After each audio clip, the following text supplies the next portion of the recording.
Alive and Thrive was actually started under Healthy Communities Wyandot, which was part of the larger initiative from the unified government around creating a healthy community in Wyandot County. And then that was moved underneath the unified government's health department. And then in 2019, Wyandot Behavioral Health Network was asked by the health department to take Alive and Thrive under our organization and provide direction and leadership. At that point, we convened a group of community partners and stakeholders, both political but also community organizations and people from the community as a whole, and responded to a RFP, or a request for proposal, that was put out by the Wyandot Health Foundation. And that grant was aimed at creating a community awareness and doing work around the ACEs, or the adverse childhood experiences, with the idea of how do we intersect all of the community organizations, neighborhoods, community leaders, and people who live and reside in the community here in Wyandot County.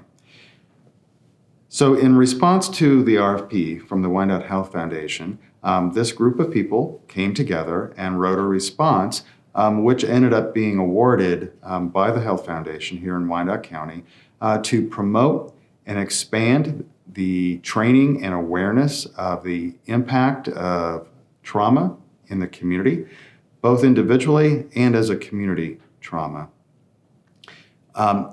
From that, we were blessed to hire Chandra Green as the director for Alive and Thrive, and it has just really grown and taken off from there. So our role as Wyandot Behavioral Health Network is really more of the fiscal and administrative organization that's helping support Chandra and support the community initiative around Alive and Thrive. But the intent and the purpose of this is to get away from what I refer to as the usual suspects. The idea that we had in submitting the grant request was we want people who are living in the community, who have experienced the community trauma, their individual trauma, but also have a tremendous amount of resiliency. And how do we tap into that resiliency and expand that across the community, aside from the normal or the usual suspects, which are all of us that are the paid professionals in the community? So how do we get into the community level, and how do we engage champions for spreading the word around trauma, the impact of trauma, and very, very importantly, building that community resiliency? And that is what I think Alive and Thrive is all about.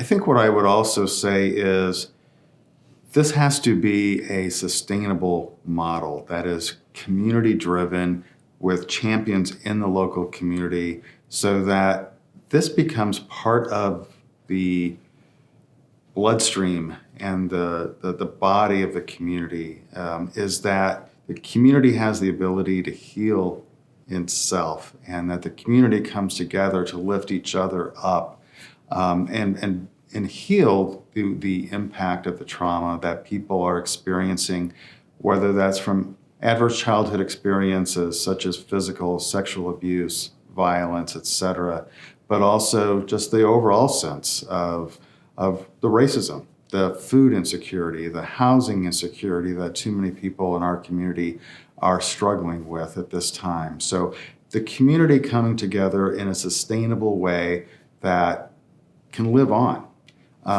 Right now, Alive and Thrive is largely funded by a grant by the Wyandot Health Foundation, and we're extraordinarily grateful for that. But grants eventually do go away, whether it's this year or 5 years from now or 10 years from now. So how do we build the champions? How do we build this energy that the community can take and own and hold and live and move forward long into the future?